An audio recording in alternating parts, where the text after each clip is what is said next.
কারাবন্দী সাবেক শিক্ষামন্ত্রী ডক্টর দীপু মনির স্বামী ব্যারিস্টার তৌফিক নেওয়াজ মারা গেছেন। মঙ্গলবার রাত 10:30টার দিকে রাজধানীর একটি হাসপাতালে চিকিৎসাধীন অবস্থায় শেষ নিঃশ্বাস ত্যাগ করেন তিনি।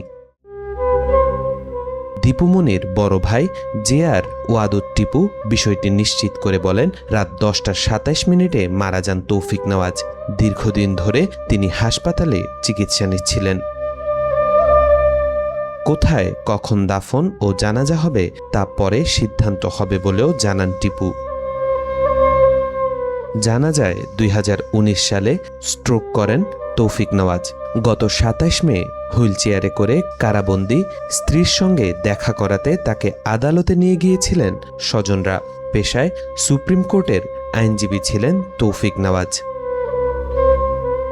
তাওফিকুল ইসলাম, আজকাল।